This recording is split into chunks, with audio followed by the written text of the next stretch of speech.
کیونکہ یہ مہینہ اس کا نام سفر کیوں رکھا ہے، اس کو چاند کو دیکھنا بھی نہیں چاہیے کہ نبی کریم صلی اللہ علیہ وسلم کو 27 28 کو 29 کو اتنی تکلیف ہوئی، بیماری ہوئی کہ لوگوں نے چاند نہیں دیکھا، پریشان حال تھی، حضور پر بے ہوش ہو گئے تھے، اسی لیے اس چاند کو نہیں دیکھا 27 28 29 کو، تو آپ کو جب سہولت ہوگی اس وقت دیکھا۔ تو اس کا کیا مطلب ہوا کہ اس لیے اس کو زیادہ کہتے ہیں، بعض کہتے ہیں کہ دودھی پہاڑی پر آ کر کشتی رکھی گئی تھی نوح علیہ السلام کی، بعض کہتے ہیں کہ آدم علیہ السلام کو جنت سے نکالا تھا، وہ سفر اسی لیے کہتے ہیں۔ لیکن افضل بات جو ہے وہ حقیقت میں یہی ہے کہ نبی کریم صلی اللہ علیہ وسلم کو تکلیف ہو گئی تھی بہت زبردست، اور صحابہ تو عاشق تھے، بھوکے پیاسے، کمر کو کپڑے باندھے ہوئے، چلا نہ جا، سیدھا نہ ہوا جا، پاگل ہو گئے تھے رو رو کے۔ ایک عورت ایک مرد کو تو روتے روتے آنکھیں ہی جاتی رہی، جب آپ کو پتہ چلا بلایا اپنا جو آپ اپنا تھوک اس کی آنکھوں کو لگایا تو آنکھیں کھل گئی۔ تو یہ سفر کا مہینہ رنج و غم کا، بیمار ہو گئے سارے مدینے کے لوگ، جبریل سے پوچھے کب یہ میرے سارے صحابہ بیمار ہو گئے، یہ کب کو اچھے ہوں گے؟ کہ اب یہ سفر کا مہینہ گزر جائے گا تو سب اچھے ہو جائیں گے۔ اور اللہ تعالیٰ نے آپ کو سلام فرمایا کہ اگلا چاند جو آئے گا اس میں میری تمہاری ملاقات ہوگی، یعنی ربیع الاول۔ بہت خوش ہوا کہ دوست سے دوست کی ملاقات ہوگی۔ پھر امام حسن حسین سخت بیمار ہوئے تو پھر جبریل آئے تو پوچھے جبریل جی بچے کب کو ٹھیک ہوں گے؟ تو بہت بیمار ہے، کل نہیں بس کل پرسوں کو چاند دکھائی دے جائے گا، اس کا سفر کا ٹھیک ہو جائیں گے۔ سفر کا چاند دیکھتے سب 9 بر 9۔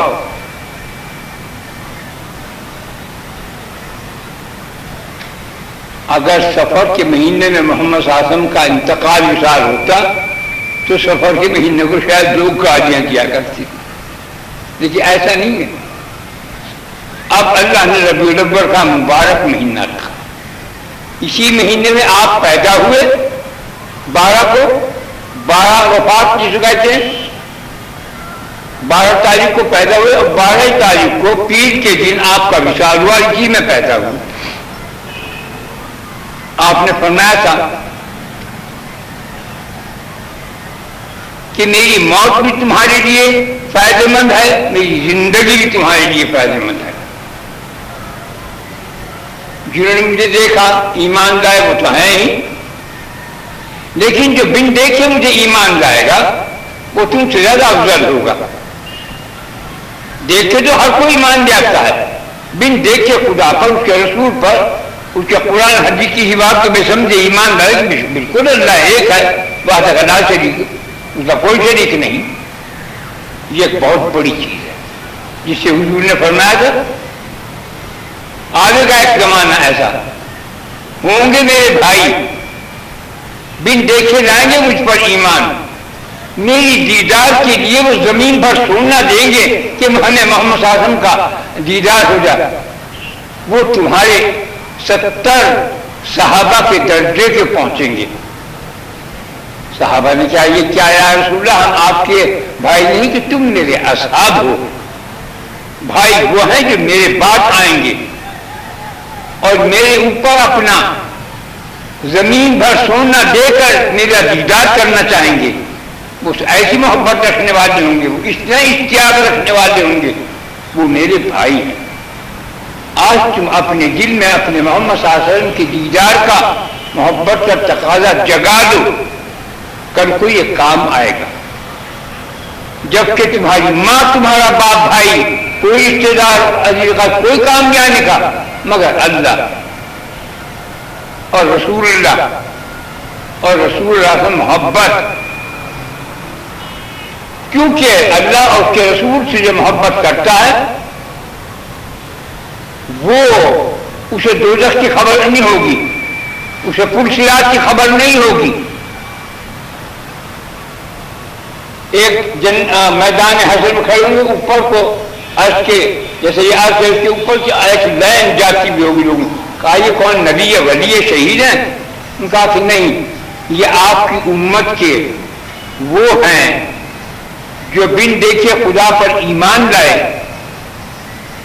اور انہوں نے پرہیزگاری کی انتہا کر دی. تقویٰ پرہیزگار لوگ ہیں یہ، وہ چمکتے جائیں. پرہیزگاری اتنی بڑی چیز ہے، یعنی حرام نہ کھایا، حرام نہ بولا، حرام نہیں کیا، حرام نہیں کہا، کوئی چیز حرام نہیں کی. اور جو ایسے لوگ ہیں جن کا میں بیان کر رہا ہوں، وہ روز محشر میں ایسے ہوں گے جیسے اندھیری رات میں چاند، جیسے اندھیرے کے اندر گیس جلتے ہوں. وہ اسی طرح سے پرسرات پر کو گزریں گے، انہیں خبر بھی نہیں. وہ کہیں گے پرسرات جو اللہ نے کہی تھی وہ پرسرات کہاں؟ وہ تو گزر بھی گئی. گزر گئی کیسی کہ ہم تو دیکھی بھی نہیں. کہا وہ دکھائی نہیں، کیوں نہیں دے سکتی؟ کیونکہ تم پر محبت کا غلبہ، تم پر تمہارے عشق اور محبت کے غلبے نے اسے چھپا دیا. یعنی یوں کہتے ہیں بال سے باریک اور تلوار سے تیز ہے کہ جس کے اوپر کو گزریں گے، اور اس کا دہانہ دوزخ کا منہ اتنا بڑا ہے کہ 500 برس تک یہاں سے اور وہاں جانا ہے، یہاں سے وہاں تک 500 سال ہیں. تیز رو گھوڑا دوڑتا دوڑتا دن رات دوڑتا رہے، تب وہ 500 برس کے بعد ادھر کنارے پر پہنچے گا دوزخ کے. اتنی بڑی، اتنا بڑا اس کا دہانہ ہے. لیکن اہل محبت کے سامنے وہ دہانہ سکڑ جائے گا، بند ہو جائے گا، وہ گزر جائیں گے. دوزخ کہاں کی جو کہیں ایسی چیز، وہ تو گزر بھی گئی. اہل محبت کی محبت بڑے کام کی چیز ہے، تابعداری بھی بہت بڑے کام کی چیز ہے. اس کے قانون پر چلنا بھی ایک بہت بڑا کام ہے. دوستی بھی ہو جائے گی، عشق محبت بھی ہو جائے گا. اس کے قانون پر چلنا بہت مشکل کام ہے. ولی بننا آسان ہے، شریعت پر عمل کرنا بہت مشکل کام ہے. کان کھول کے سن لو. میں کہا کرتا ہوں اول مقام پریم کا ہے، لو محبت. دوسرا مقام ڈر کا ہے، خوف، خدا سے ڈرتا ہو. تیسرا مقام شریعت کا، اس کے قانون پر چلو. پاکستان کے اندر رہتے ہو تو یہاں کے قانون کے مطابق کرو، لندن امریکہ جاؤ تو وہاں کے قانون کرو، مکہ مدینہ جاؤ تو وہاں کے قانون کے خلاف اگر کرو گے تو جیل میں سڑا دیے جاؤ گے. تو قانون کی پاسداری کرتے ہوئے قانون پر چلنا بہت مشکل کام ہے. محبت میں محبت ہونا تو مشکل ہے، لیکن جب محبت کا نشہ چڑھ جاتا ہے کچھ نہیں دکھائی دیتا. بھگت سورداس ایک وہ گزرے ہیں اکبر کے زمانے میں. بزرگ تھے، مسلمان ہی تھے، فقیر تھے. فقیری اکثر و بیشتر فقیری ہندوؤں میں آتی ہے، غیر مسلموں میں. یہ ایک راز ہے. مسلمانوں میں فقیری کم ہوتی ہے، کم فقیر ہوتے ہیں. ہندوؤں میں اکثر ہوتے ہیں، کیونکہ یہ شریعت کے قانون کے اندر رہتے ہوئے وہ کام نہیں کرتے کہ جو کرنے چاہیے. اس میں بڑی کٹھن راستے ہیں، اس میں بہت کٹھن راہیں ہیں، بہت خطرناک. اس میں 3 دریا ایسے ہیں، ایک آگ کا، ایک پانی کا، ایک زہر کا. 3 دریا کو پار کرنا پڑتا ہے. وہ تم نہیں پار کر سکتے، وہ شریعت والا پار نہیں کر سکتا. یا وہ محبت والا پار کرتا ہے یا فقیر پار کرتا ہے. اگر فخر ہوگا. جتنے تمہارے ہاتھ ہیں یہ پھول ہے، اس کے اندر 1 2 3 4 یہ 3 دفعہ بسم اللہ، 3 دفعہ درود شریف اور 3 دفعہ قل اللہ پڑھ کے ثواب پہنچانا ہے. ہدیہ نذرانہ۔ بسم اللہ الرحمن الرحیم۔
انا محمد رسول اللہ صلی اللہ علیہ وسلم۔ اے اللہ، ہم سب نے جو کچھ پڑھا ہے، پڑھنے کا ثواب ہدیہ نذرانہ جناب رسول اللہ صلی اللہ علیہ وسلم کے روح مبارک کو پہنچ جائے۔ ان کے صدقے سے فضل سے ہمارے صغیرہ کبیرہ جان بوجھ بھول چوک گناہوں کو معاف فرما دے۔ اے اللہ، ہمارے دین میں، ایمان میں، اسلام میں، صحت میں، زندگی میں، رزق میں برکت عظیم عطا فرما۔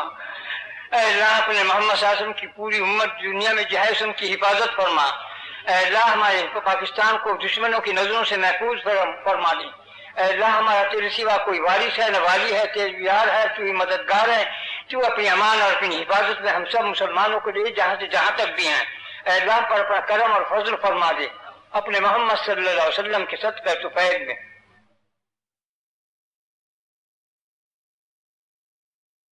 برحمتک یا ارحم الراحمین۔